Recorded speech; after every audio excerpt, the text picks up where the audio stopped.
Bismillahirrahmanirrahim. Assalamualaikum warahmatullahi wabarakatuh.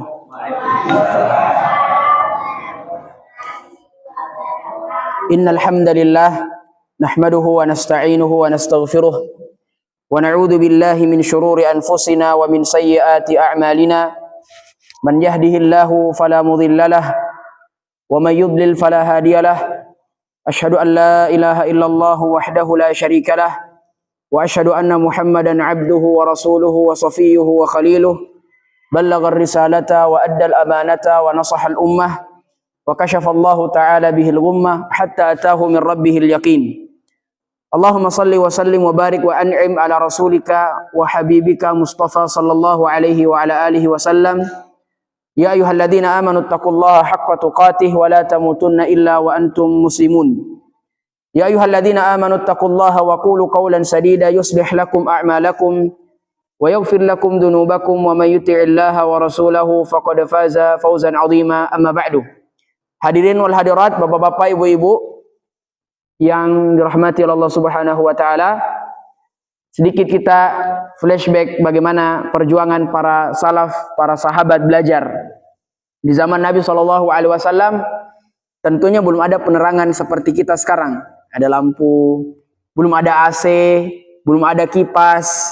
Bahkan di antara mereka, para salaf ketika dahulu belajar, ketika misalnya ada penerangan yang lewat, hanya mungkin sekilas ya, maka para sahabat berburu-buru untuk mencatatkan apa yang dia sedang pikirkan. Atau mungkin ada sedikit ilmu hadis yang dia ingat, maka ketika dia mendapatkan cahaya, dia langsung menulis hadis tersebut. Ini perjuangan para sahabat, bapak-bapak, ibu sekalian ketika belajar.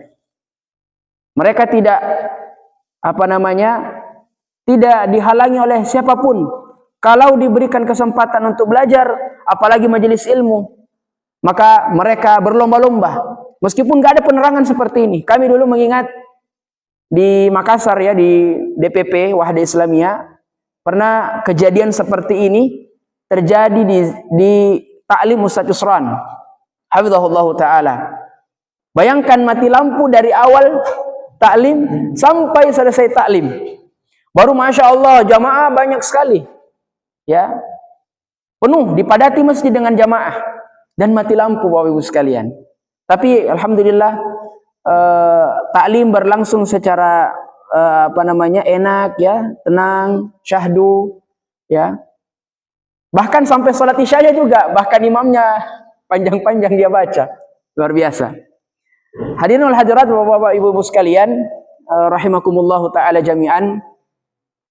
Kita bersyukur tentunya kepada Allah Subhanahu wa ta'ala atas nikmat yang diberikan pada kita semua, sehingga pada malam hari ini kembali kita melanjutkan suatu kebiasaan yang baik, majelis ilmu. Bahkan orang yang mungkin sengaja atau tidak sengaja duduk di majelis ilmu, yang mungkin nunggu waktu isya, atau mungkin biasanya kalau di Makassar itu banyak driver ojek online yang tinggal mendengar kajian, atau mungkin hanya tinggal sekadar duduk menunggu pesanan. Tapi kata Nabi SAW, orang-orang yang seperti itu, meskipun dia tidak punya niat untuk hadir di majelis ilmu, mungkin hanya sekadar duduk saja, kebetulan mungkin ada sesuatu yang dia tunggu, maka dia juga mendapatkan keutamaan majelis ilmu. Maka duduk-duduk yang seperti ini harusnya kita rutinkan.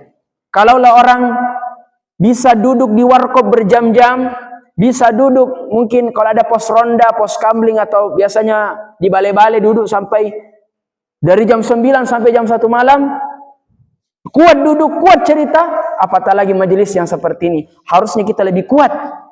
Ya, harusnya lutut kita ini lebih kuat lagi untuk mendengarkan majelis ilmu, mendengarkan ilmu. Hadirin wal hadirat, bapak ibu sekalian, meskipun penerangan yang membatasi kita, tapi insyaallah taala tentu pahala menuntut ilmu, pahala kita belajar tetap dicatatkan oleh Allah Subhanahu wa taala. Kata Nabi SAW, barang siapa yang meniatkan sesuatu yang baik, meskipun dia belum melakukannya, fayujar ilaihi, maka dia akan diberikan pahala. Sebaliknya, ketika kita meniatkan sesuatu yang buruk dan belum dilakukan, maka juga tercatatkan dosa di sisi Allah Subhanahu wa taala. Hadirin wal hadirat, tema kajian kita pada malam hari ini tentang perjalanan indah setelah kematian. Dan tentu seseorang harus mengetahui rute perjalanannya. Kita ini para jamaah sekalian, kita ini manusia ibarat seorang musafir. Ibarat seorang yang melakukan perjalanan yang sangat jauh. Tidak tahu kemana, sangat jauh, intinya sangat jauh. Alhamdulillah. Bisa dimatikan blitsnya, Ustaz. Perjalanan yang sangat jauh, jamaah sekalian. Ya, maka tentu kita seorang musafir, seorang manusia harus mengetahui kemana kita pergi. Ya, biasanya orang safar dari Makassar, dia hanya melewati Pangkep, Maros, Baru, Parepare, mungkin kalau Sopeng, Sidrap, Wajo. Tapi kalau orang yang memiliki rute perjalanan yang jelas, dia mau ke Baru untuk ini, dia mau ke Parepare untuk ini, dia mau ke Wajo untuk ini, ke Lajokka untuk ini, dia adalah Allah Subhanahu wa taala. Nah, ini kita ingin luruskan. Kalaulah kita selalu memotivasi anak-anak kita untuk mengingat jasa-jasa orang-orang yang mungkin pernah berjasa untuk dia selama dia sekolah atau selama dia kerja dan seterusnya, apatah lagi mengingat Allah Subhanahu wa taala itu wajib. Dan ketika kita mengingat Allah Subhanahu wa taala, maka tentu kita juga akan mengingat kematian. Dengan kita selalu beristighfar, dengan kita selalu berzikir kepada Allah Subhanahu wa taala, maka tentu kita juga akan mengingat kematian. Kata Nabi sallallahu alaihi wasallam, "Aktsiru min hadhihi ladzat." Kata Nabi SAW, perbanyaklah mengingat hal ini, yaitu kematian, pemutus dari segala kelezatan. Hadirin hadirat Bapak Ibu sekalian, kematian ini saya bahas ya, kematian ini karena beberapa hari yang lalu kemarin saya ada kegiatan penyelenggaraan jenazah di Parepare dan betul-betul mengingatkan kita bahwa sehebat apapun kita jamaah sekalian, apapun jabatan kita nantinya, apapun yang kita miliki sekarang, pada akhirnya tubuh kita yang lemah ini, tubuh yang kaku ini akan dimasukkan ke dalam liang lahat. Di sebelah kita tanah, depan kita tanah, belakang kita tanah, di atas kita tanah. Jabatan yang kita miliki sekarang tidak akan kita bawa. Rumah yang kita miliki, tanah yang kita miliki, sawah yang kita miliki, apapun yang kita miliki, tidak ada yang akan mengikuti kita. Keluarga pun mungkin pada saat awal-awal kita mati, mereka mungkin menangis-menangis, keras menangisnya. Ya. Satu hari berlalu masih menangis. Di malam takziahnya sudah ketawa-ketawa. Bahkan mungkin ketika kita sudah dikuburkan, mereka sudah ketawa, sudah happy kembali. Menangisnya hanya berlaku pada jam-jam tertentu.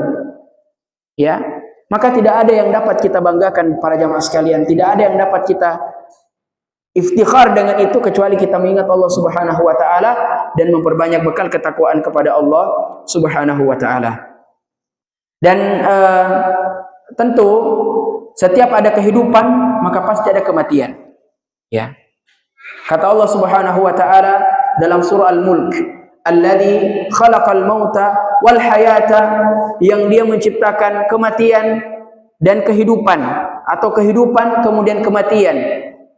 Sebelum ada alam kehidupan, kita berada di alam janin selama 9 bulan. Ya. Kemudian di fase kehidupan, ya, fase pertama sebelum kematian, kemudian ada 7 cabang, 7 rute lagi di bawah yang harus kita lalui sebelum masuk ke dalam syurga Allah Subhanahu wa taala biidznillah. Ya. Kemudian kadang kita mendapatkan sesuatu, khususnya kabar kematian itu tiba-tiba. Ya. Hari ini kita bersama dengan saudara kita, dengan teman kita nongkrong di kafe misalnya, atau mungkin nongkrong di suatu tempat, cerita misalnya. Tapi ternyata keesokan harinya kita mendapatkan kabar inna lillahi wa inna ilaihi raji'un, telah wafat fulan bin Allan. Padahal kemarin kita sama-sama ngopi, kita sama-sama cerita, kita sama-sama di sop pertama sholat. Maka kami juga ingin mengingatkan bait-bait syair ya Imam Asy-Syafi'i rahimahullahu taala. Imam Asy-Syafi'i rahimahullahu taala mengatakan tazawwadu minat taqwa fa innaka la tadri. Berbekallah kalian dengan ketakwaan fa innaka la tadri. Artinya kita disuruh selalu untuk bertakwa kepada Allah Subhanahu wa taala. Wa tazawwadu fa inna khairaz zadi taqwa. Kita ini kalau perjalanan jauh Bapak Ibu sekalian, kalau mau pergi ke Wajo misalnya dari Makassar, mau pergi ke Enrekang, mau kemanapun itu pasti kita membutuhkan bekal. Entah dia duit, entah dia makanan, bahan bakar, dan yang lainnya, pakaian dan seterusnya. Kita membutuhkan bekal. Karena kalau tanpa bekal kita mau gunakan apa kalau sudah sampai di tujuan? Gak bawa baju, gak bawa makan, gak bawa duit, gak ada uang. Maka sama, kita ini seperti jalan di perjalanan yang sangat jauh, yang mungkin untuk sampai, ya, waktu untuk sampai di perjalanan tersebut kita tidak ketahui. Maka kematian dia ibarat nomor antrian. Ya, kita ini kayak berada di sebuah tempat yang antri panjang, tapi kita nggak tahu kita nomor keberapa. Kita akan sampai, akan maju itu kapan? Sehingga kata Imam Asy-Syafi'i rahimahullahu taala dalam syairnya, tazawwadu minat taqwa fa innaka la tadri. Idza junna lailun hal ta'ishu ilal fajri. Kalaulah malam itu sudah gelap seperti sekarang, apakah engkau akan hidup di pagi harinya? Wa kam min sahihin mata min illatin min ghairi illatin. Betapa banyak orang yang sehat kita lihat hari ini, kemudian dia wafat tanpa sebab. Jadi ini juga dalil bahwasanya tidak harus orang yang wafat itu harus sakit. Ya. Harus sakit. Boleh jadi Allah Subhanahu wa taala mengambilnya dalam keadaan sehat. Ya. Ustaz, tapi kalau orang sakit kan lebih bagus katanya, karena menggugurkan dosa-dosa sebelum, artinya katanya dicuci dulu dosanya sebelum diambil atau diangkat ruhnya. Tapi itulah ketetapan Allah Subhanahu wa taala. Fa idza jaa ajaluhum la yastakhiruna sa'a wa la yastaqdimun. Boleh jadi mungkin sebentar kita keluar ditabrak mobil, wafat. Selesai masalah. Maka kita selalu diperintahkan untuk bertazawud dengan ketakwaan, ya. Wa kam min alilin ashahina min ad-dahri. Jadi tadi ada orang yang tanpa ada penyakit meninggal, diwafatkan oleh Allah Subhanahu wa taala. Dan ini menunjukkan kekuasaan Allah Subhanahu wa taala. Kita selalu mengatakan kalau ada orang meninggal, inna lillahi wa inna ilaihi raji'un. Kita ini milik Allah, mau maunya Allah, mau kapan ambil kita ya silakan. Ya. Makanya disebutkan wa kam min alilin, betapa banyak orang yang sakit keras. Artinya kadang kita ya biar mati itu karena sudah capek kasihan dengan sakitnya yang begitu parah. Tapi maunya Allah, hina minad dahri, dia hidup sampai bertahun-tahun dengan sakitnya itu. Dan kalau kita lihat banyak orang-orang yang seperti itu diberikan penyakit oleh Allah Subhanahu wa taala sampai bertahun-tahun kemudian baru diwafatkan oleh Allah Subhanahu wa taala. Wa kam min fata amsa wa asbaha dhahikan, betapa banyak seorang pemuda yang di sore harinya atau di pagi harinya ketawa ketiwi, ya. Wa qad nusijat akfanuhu wa huwa la yadri, dan ternyata ketika dia ketawa pada saat itu kain kafannya telah ditenun, ya, telah dibuat kain kafannya yang mungkin akan dia kenakan nantinya. Wa kam min sigarin yurtajatu la umrihim. Kemudian kata Imam Syafi'i rahimahullah, betapa banyak anak-anak kecil yang diharapkan pertumbuhannya ke depan sebagai orang-orang yang hebat. Makanya kita biasa melihat ada orang yang ibu-ibu hamil kasihan, tiba-tiba melahirkan, anaknya wafat. Ini disebutkan wa kam min sigar, betapa banyak anak-anak kecil baru balita atau mungkin masih bayi, baru berapa hari ya. Yurtajatu la umrihim, yang dimana diharapkan umurnya panjang, diharapkan dia menjadi orang-orang yang bermanfaat di masa depan. Waqad udkhilat ajzamuhum dzulmatal qabri, akan tetapi dia telah dimasukkan ke dalam kuburan yang begitu gelap.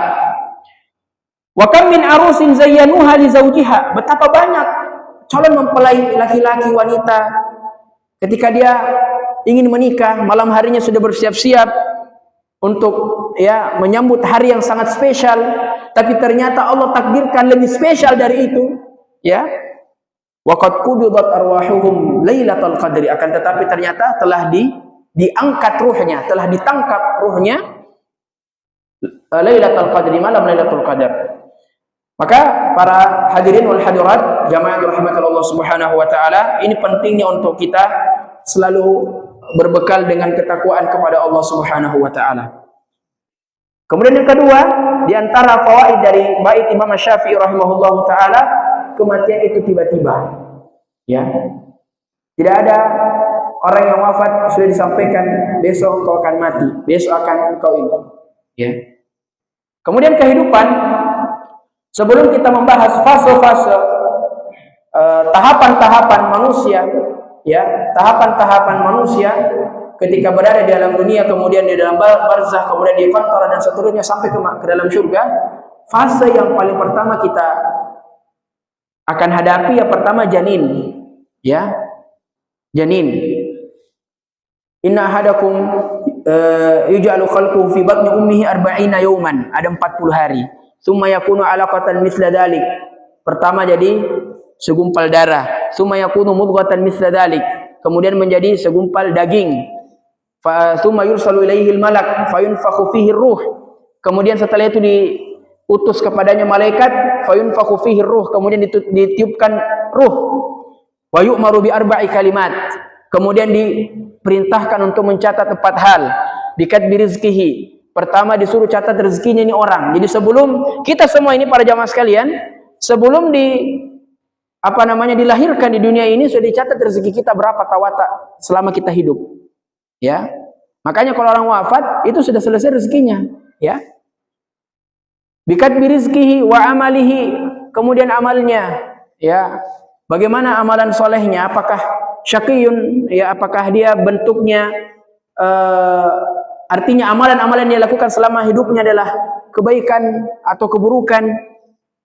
Wa ajalihi, dan ajalnya akan dicatat. Dan seterusnya dan seterusnya. Kemudian setelah masuk di fase janin, kita dilahirkan oleh ibunda kita. Ya. Kemudian setelah itu alam kehidupan. Alam kehidupan berapa banyak lamanya? Nabi SAW sampaikan dalam hadisnya.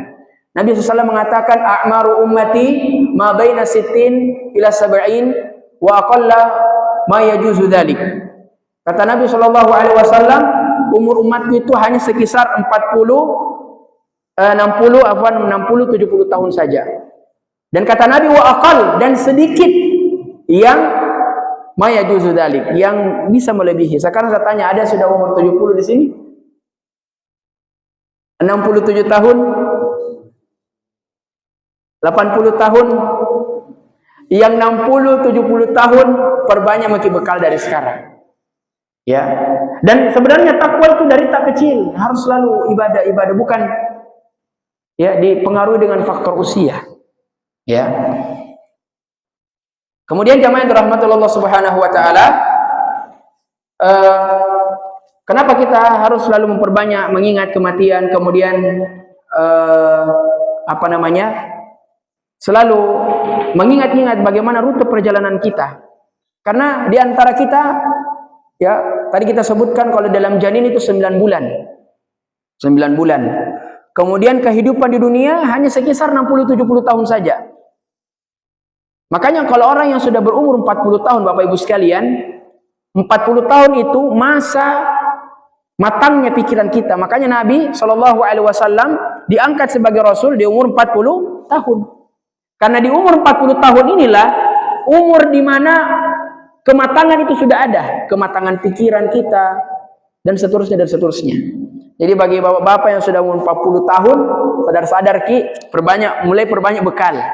Ya, 40 tahun, 50 tahun, ya, tidak terkecuali juga anak muda. Anak muda juga tentu harus memperbanyak lagi bekal, karena tentu usia muda, ya, di mana usia itu mesin masih kuat-kuatnya, ya. Kalau sudah tua sudah mulai banyak servisnya, ya, masuk rumah sakit, masuk ini, sekali makan naik kolesterol, naik ini, ya. Rahimahullah rahmatan wasi'ah. Tayyib. Hadirin yang dirahmati Allah Subhanahu wa taala, Makanya kita diperintahkan untuk memperbanyak mengingat tersebut dan mengingat bagaimana rute perjalanan kita. Ya, karena insya Allah dengan kita mengingat bagaimana rute perjalanan kita ke akhirat, maka kita senantiasa dimotivasi untuk bertakwa kepada Allah Subhanahu wa taala. Kemudian tahapan setelah kematian, jadi tadi kehidupan, kemudian ada kematian, ya, kematian. Setelah kematian ada mahsyar, mahsyar sekitar 50.000 tahun, ya. Barzakh, kalau alam barzakh ya lama, ada yang diwafatkan lama sekali, ya, bahkan bisa berjuta-juta tahun, ya, bertriliun tahun, ya, untuk menunggu, ya, untuk menunggu. Maka di 70 tahun itu, di 60 tahun itu, ya, kalau Allah Subhanahu wa taala memberikan umur seseorang 100 tahun, maka tentu dia harus memperbanyak ketakwaan di situ. Artinya itu bonus dari Allah Subhanahu wa taala yang diberikan kepada hambanya yang dia pilih. Ya, karena belum tentu kalau kita sudah di alam barzakh, sudah di alam kubur, panjang perjalanan, kita lama menunggu. Ada yang puluhan tahun, ya, juta-jutaan tahun, ya. Bahkan ya Nabi Adam alaihissalam itu sudah lama sekali menunggu, ya. Jadi alam barzakh itu Bapak Ibu sekalian panjang perjalanannya. Kemudian setelah itu di padang mahsyar kita dibangkitkan oleh Allah Subhanahu wa taala. Ya. Bahkan dibangkitkan gurlan ghairu makhtun, ya. Kita dibangkitkan di padang mahsyar itu tanpa berkhitan, tanpa beralas kaki, dan tanpa berpakaian sama sekali. Sehelai pun kita tidak menggunakan apa-apa. Kemudian Aisyah radhiyallahu taala anha bertanya kepada Nabi sallallahu alaihi wasallam, "Ya Nabi, wahai Nabi, ya Rasulullah, apakah orang-orang saling melihat karena kan tidak menggunakan pakaian, tidak berkhitan, tidak beralas kaki?" Maka kata Nabi sallallahu alaihi wasallam, tidak ada yang dapat saling melihat. Semua sibuk dengan dirinya, memikirkan bagaimana caranya untuk mempertanggungjawabkan amalan yang semasa hidupnya dia lakukan. Artinya bahasa kita mungkin domba-domba orang semua, takut semua naik, ya, karena yang naik tentunya akan diperlihatkan ini amalanmu selama ini. Kalaulah kita punya CCTV di rumah Bapak Ibu sekalian, ya mungkin hanya mengawasi beberapa jam atau mungkin daerah-daerah tertentu, di dapur misalnya, di garasi misalnya, di sini, tapi CCTV Allah Subhanahu wa taala itu lebih banyak. Dari segala sisi kita direkam, dari segala sisi kita diawasi, kemudian kelak akan ditampilkan ini amalan kalian. Maka tentu kita harus memperbanyak ketakwaan kepada Allah Subhanahu wa taala. Kemudian di padang mahsyar ini ada dua peristiwa, ada namanya Al-Haud, telaga Nabi sallallahu alaihi wasallam. Kata Nabi sallallahu alaihi wasallam, barang siapa yang meminum air di telagaku, maka dia tidak akan haus selamanya. Kemudian ada Al-Qadha, persidangan. Kemudian setelahnya ada Al-Hisab, hari perhitungan. Kemudian setelahnya ada Al-Mizan, ada penimbangan amalan. Kemudian masih ada setelahnya Al-Zulmah, kegelapan. Kemudian setelahnya ada Sirat. Ini Sirat atau Qantarah. Inilah yang menentukan seseorang apakah dia masuk surga atau masuk ke dalam neraka Allah Subhanahu wa taala. Karena setelah Sirat baru surga. Entah surga atau neraka. Sirat ya mungkin sudah pernah kita pelajari atau mungkin pernah kita dengar, jembatan tapi seperti sehelai rambut. Coba kita lihat rambut tak ini, sehelai rambut Bapak Ibu sekalian. Tapi di antara mereka ada yang bisa melewati secepat kilat, langsung sampai selamat. Ada di antara mereka yang baru kesen masuk sudah tergelincir ke bawah, masuk ke dalam neraka. Ada di antara mereka yang lambat sekali, di pertengahan jatuh, ya. Tapi ada di antara mereka yang lambat, alhamdulillah sampai ke surga Allah Subhanahu wa taala. Kemudian setelah Sirat barulah surga, masuk ke dalam surga Allah Subhanahu wa taala. Dan nanti di surga, jamaah yang dirahmati Allah Subhanahu wa taala, sudah tidak ada lagi kematian. Kematian ya, pada saat itu ashabul jannah, penghuni surga, dikumpulkan oleh Allah Subhanahu wa taala, kemudian didatangkan kematian itu dibuat seperti sapi. kemudian sapi itu ditebas bahwa ini kematian sudah tidak ada, semua kehidupan abadi. Makanya kehidupan abadi adalah kehidupan akhirat. Kalaulah kita disibukkan dengan dunia, kita kerja, kita ngantor, kita berkebun, kita melakukan apapun itu, jangan sampai lupa dengan kewajiban kita. Ada di antara kita mengatakan mungkin, kalau begitu, ya, saya keluar saja dari kantor ya, saya resign saja, fokus juga ibadah, fokus ibadah saja. Ya, kami katakan ya itu kurang tepat, karena mencari penghidupan ma'isyah itu juga penting, mencari ma'isyah itu juga penting, mencari kehidupan, mencari nafkah untuk keluarga, untuk anak dan seterusnya, itu penting. Tapi ada kewajiban yang lebih penting dari itu. Dia adalah ibadah kepada Allah Subhanahu wa ta'ala. Hadirin hadirat yang dirahmati Allah Subhanahu wa ta'ala, di antara ya sesuatu, kalaulah kita ingin melihatnya kadaluarsa atau rusak, itu biasanya ada tanda-tandanya. Kalau makanan, biasanya kalau dia sudah bau, dia sudah jamur, tandanya akan kadaluarsa. Dan kalau kadaluarsa kita buang tentunya. Ya. Kalau misalnya ya tumbuhan, misalnya bunga atau mungkin padi yang kita punya dan sawah yang kita punya, kalau dia mau mati, ya tentu biasa ada tanda-tandanya, layu, menguning dan seterusnya, kering. Maka sama dengan manusia. Manusia juga memiliki tanda-tanda kapan dia kembali kepada Allah Subhanahu wa ta'ala.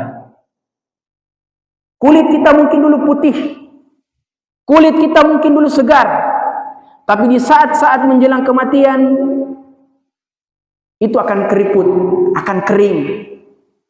Ibu-ibu yang mungkin berusaha selalu skincare, ketahuilah bahwa kulit Anda akan mengering, akan kropos, akan ini, akan itu.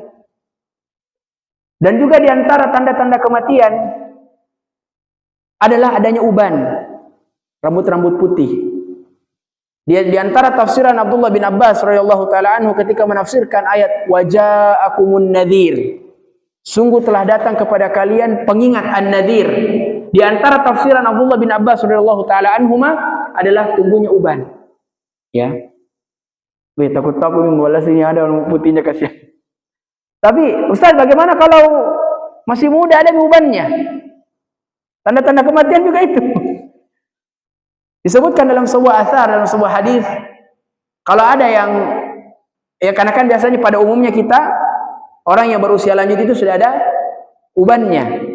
Baik mungkin di janggutnya, baik mungkin di kepalanya, di rambutnya, atau mungkin tempat-tempat yang lain.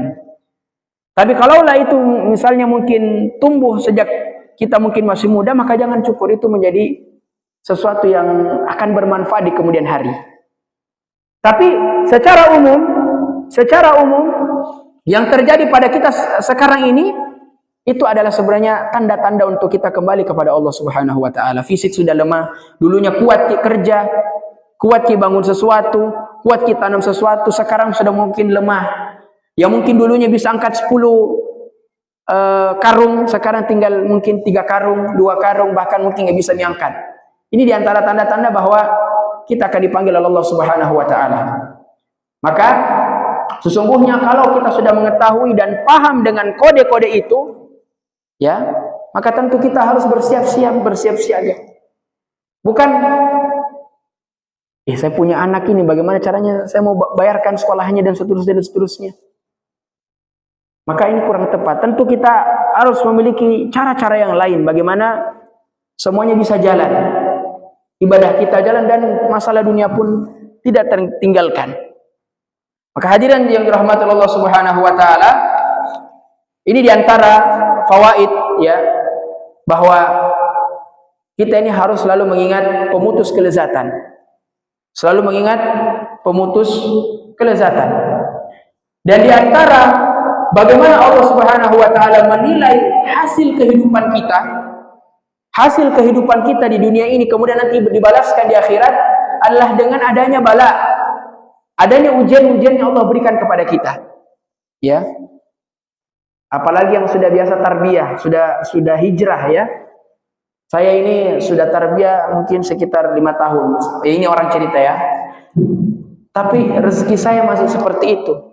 Bahkan ketika saya sudah hijrah, sudah bisa potong celana aku, majenggo mak juga, saya dikasih keluar dari kantor. Istri juga cerai karena keluarganya tidak ridho kalau saya seperti itu. Bagaimana ini Ustaz? Saya sudah bertakwa ini kepada Allah. Karena Allah mengatakan, "Wa may yattaqillaha yaj'al lahu makhraja wa yarzuquhu min haitsu la yahtasib." Ini biasanya bagi yang sudah hijrah biasanya seperti ini. Saya sudah hijrah ya, tapi kok rezeki saya masih sempit. Kenapa kehidupan dunia saya ini kayak sempit sekali?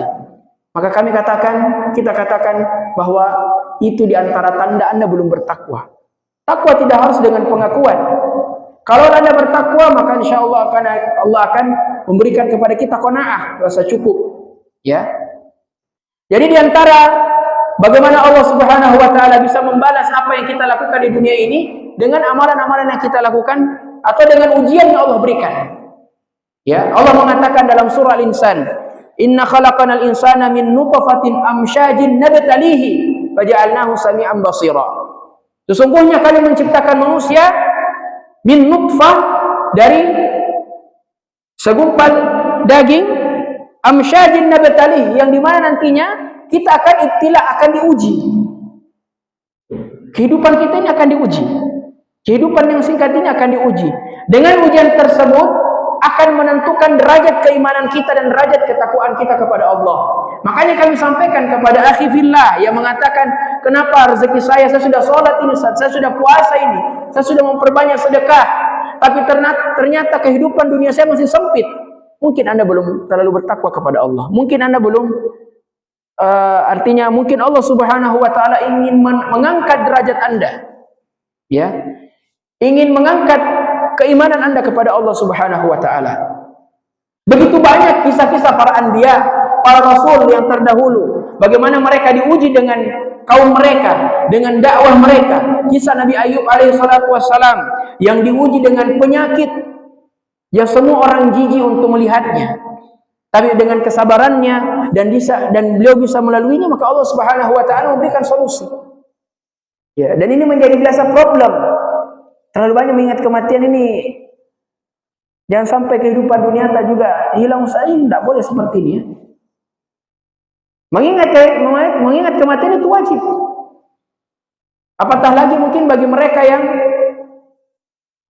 selalu pikirannya dunia saja. Hari ini saya mau makan apa? Besok saya mau pakai baju apa? Hari ini apa saya lakukan? Ya, maka ini penting bagi mereka untuk mengingat selalu Allah Subhanahu Wa Taala. Hadirinlah hadirat yang dirahmati Allah Subhanahu Wa Taala. Kemudian tadi kita sebutkan di antara tanda-tanda kematian adanya atau kita merasakan jiwa kita sudah lemah. Ya. Makanya di antara tafsiran tadi, awalam nu'ammirkum fihi man tadzakkar wa ja'akumun nadhir. Sesungguhnya telah kami utus kepadamu seorang rasul, yaitu Muhammad sallallahu alaihi wasallam. Ya. Apakah mereka datang kepadamu dan menjadi peringatan? Apakah sudah cukup dia datang untuk memberikan peringatan? Makanya di antara pertanyaan ketika kita sudah dikubur dalam barzakh, kita akan ditanya, siapa nabimu? Orang-orang yang beramal saleh, orang-orang yang saleh mengatakan nabi kita adalah Rasulullah sallallahu alaihi wasallam. Tapi bagi orang munafik, bagi orang kafir, mereka mengatakan sami'tu kada. Saya mendengarkan kayaknya Muhammad deh. Ya. Dia bilang, saya dengar di dunia dulu orang-orang bilang Muhammad. Sehingga dimasukkan dia ke dalam atau diberikan dia kesiksaan oleh Allah Subhanahu Wa Taala. Karena ketika seseorang telah diselamatkan di alam barzakh, di alam kubur, atau diberikan kemudahan ketika dia wafat, maka sesungguhnya Allah Subhanahu Wa Taala akan memudahkan jalan-jalan selanjutnya. Sebagaimana yang tadi kita sebutkan, setelah barzakh begitu banyak. Ya. Kemudian dari sekarang Bapak Ibu sekalian, kami juga pribadi terapkan mulai berwasiat. Apa saja yang kita bisa wasiatkan? Orang-orang atau saudara-saudara kita di Palestina, tiap malamnya mereka berwasiat. Saya mau begini, saya berpesan seperti ini, saya berpesan seperti itu. Bahkan mulai dari sekarang kita sudah berwasiat di mana kita dikuburkan. Ya. Di mana kita disolatkan. Jangan lagi kita merepotkan orang yang hidup. Apatah lagi mungkin ini bagi yang perantau ya. Kadang ini dia juga merepotkan orang tua ini. Orang tuanya sudah mau dikubur, ternyata dia bilang, tunggu dulu ada anaknya dari Jakarta belum datang. Aduh. Tapi intinya jangan kita merepotkan. Jadi mulai dari sekarang kita sudah berwasiat. Minta tolong saya nanti kalau sudah meninggal dimakamkan di kuburan sini. Disolatkan misalnya mungkin di masjid Umar bin Khattab. Ya, atau saya sarankan kalau bisa di pesantren-pesantren. Karena barang siapa yang disolatkan dengan orang-orang yang ahli tauhid, artinya bagus agamanya, bagus solatnya, maka dia akan diberikan kebebasan kelak. Ya, makanya banyak orang-orang itu, kami di Stiba, ya di Stiba Makassar, itu hampir mungkin tiap hari ada jenazah disolatkan, entah dari jamaah umum atau internal dari pengurus Wahdi Islamiyah. Tapi biasanya kami lihat kebanyakan dari jamaah umum. Jamaah luar, ya, atau mungkin orang-orang luar disolatkan di Stiba. Kita di Stiba kurang lebih 1000 orang, dan insya Allah semua adalah orang-orang yang belajar agama. Ya, maka kami sampaikan dari sekarang kita berwasiat. Kemudian dikuburkan di mana? Karena ini yang biasa menjadi problem kalau sudah ada orang meninggal. Kata Nabi SAW, asri'u fi salasah. Bersegeralah dalam 3 hal. Di antaranya adalah penyelenggaraan jenazah.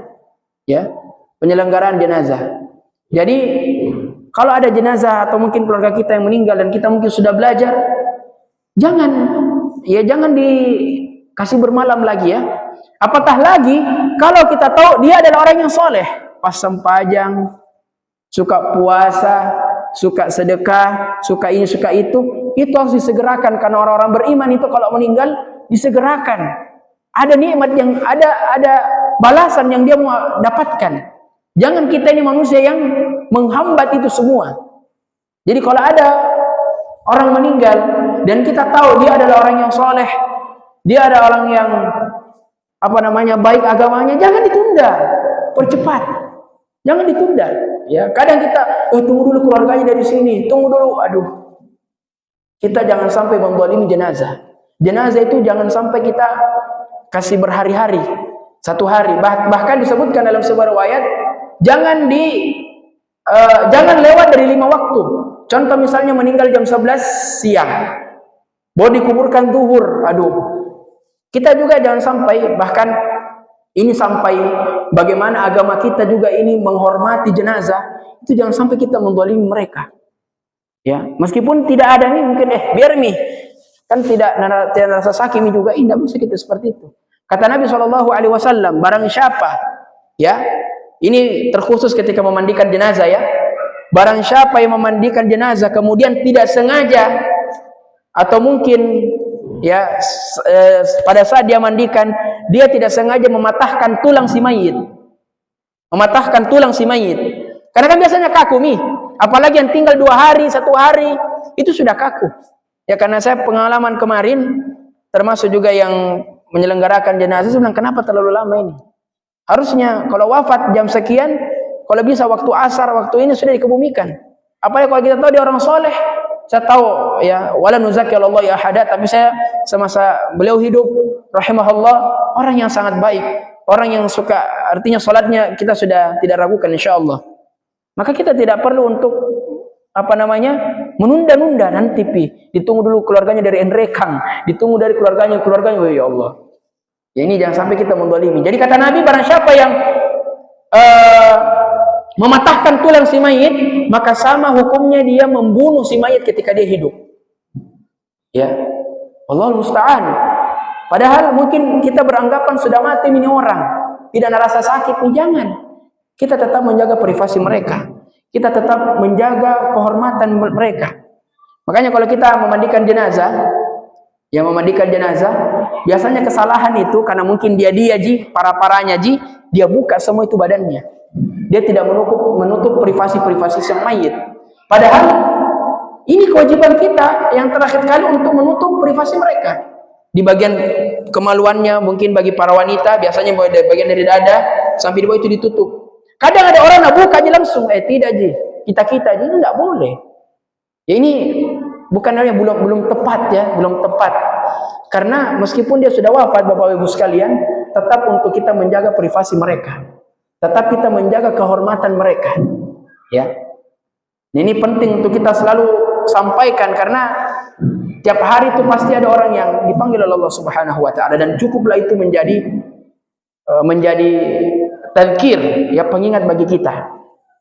Kemudian kita berwasiat di mana dikuburkan, ya. Ya, masalah penguburan juga ini tentu harus kita sampaikan, ya. Penggaliannya dan seterusnya. Kemudian kalau kita di kuburan itu jangan terlalu sibuk main handphone. Ya, kemarin ketika sudah kebumikan orang sibuk-sibuk foto. Apa mau foto sama orang mati? Mau foto sama pasir. Padahal kata Nabi SAW, tatkala sudah dikuburkan seseorang, kata Nabi, istaghfiru li akhikum was'alullaha lahu at-tathbit fa innahu al-an yus'al. Kata Nabi SAW, mohonkan antumlah kepada saudaramu ini. Istighfar artinya doakan ini saudaramu kasihan. Was'alullaha lahu at-tathbit, dan mintalah kepada Allah agar dimudahkan jalan-jalannya, dimudahkan untuk jawab itu pertanyaan malaikat.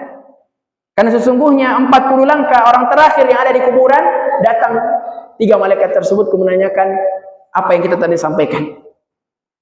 Was'alullaha lahu at-tathbit fa innahu al-an yus'al, dan mintalah as-sabat kepadanya karena sesungguhnya dia ditanya oleh Allah Subhanahu wa taala. Terakhir sekali para jamaah yang dirahmati Allah Subhanahu wa taala, tips untuk mendapatkan husnul khatimah. Yang pertama, berusaha bertakwa dimanapun kita berada. Ittaqillaha haitsu ma kunta. Ya, bertakwa. Insyaallah dengan kita selalu bertakwa kepada Allah Subhanahu wa taala dimanapun dan kapanpun, maka Allah Subhanahu wa taala tentu akan menutup kita, perjalanan kita dengan penutup yang baik. Kemudian yang kedua, memperbaiki ibadah. Ya. Banyak orang bertanya bagaimana caranya khusyuk dalam salat. Maka Nabi SAW mewasiatkan, "Shalli salata muwaddi'in." Salatlah sebagaimana kalian salat, ya, dengan salat yang terakhir kalinya. Jadi artinya ini salat kayaknya seakan-akan salat terakhir. Bagaimana kalau salat terakhir? Tentu kita perbaiki salatnya, kasih bagus dan seterusnya. Kemudian yang ketiga, perbanyak ibadah sir, perbanyak ibadah yang dilakukan secara sembunyi-sembunyi, infak, salat malam, memberikan makan orang miskin dan seterusnya. Dan jadikan dia kebiasaan. Kata Nabi SAW, "Man asya ala syai'in mata alaihi." Barang siapa yang melakukan sesuatu, artinya dia selalu melakukannya, maka dia akan dimatikan di atas kebiasaannya tersebut. Kemudian yang terakhir, bersegera taubat. Memperbanyak taubat kepada Allah Subhanahu wa taala. Makanya ketika Allah menyebutkan tentang taubat, Allah mengatakan, "Wasari'u, sabiqu," berlomba-lombalah, bercepat-cepatlah, "ila maghfiratin min rabbikum," dari ampunan Allah Subhanahu wa taala. Ya. Wasabiqu ila maghfiratin min rabbikum. Sabiqu, dan begitu banyak ayat-ayat dalam Al-Qur'an yang dimana kalau kita tafsirkan, kita maknakan, dia selalu mengajak kita berlomba-lomba untuk bertaubat kepada Allah Subhanahu wa taala. Kata Nabi SAW, "Innallaha yaqbalu taubata 'abdin ma lam yughargir." Kata Nabi, sesungguhnya Allah menerima taubat segala hambanya selama hamba tersebut nyawanya belum di kerongkongan. Dan juga kata Nabi SAW dalam hadis qudsi, Allah berfirman, "Ya ibadi innakum tukhtimuna bil laili wan nahar wa ana aghfiru dzunuba jami'a." Sesungguhnya engkau manusia ini pagi siang malam dosa saja terus kalian lakukan. Akan tetapi Allah menutupnya, "Wa ana aghfiru dzunuba jami'a." Akan tetapi saya aghfiru dzunuba jami'an. Saya mengampuni segala dosa-dosa kalian. Maka semangat kita untuk bertobat, semangat kita beramal, karena insya Allah dengan kita memperbanyak kematian, memperbanyak mengingat bagaimana rute perjalanan kita, insyaallah kita akan senantiasa dimotivasi untuk selalu bertobat dan kembali kepada Allah Subhanahu wa taala. Demikianlah yang dapat kami sampaikan. Semoga memiliki manfaat kepada kami dan juga kepada para jamaah sekalian. Subhanakallahumma wa bihamdika asyhadu an la ilaha illa anta wa astaghfiruka wa atubu ilaik. Wassalamualaikum warahmatullahi wabarakatuh.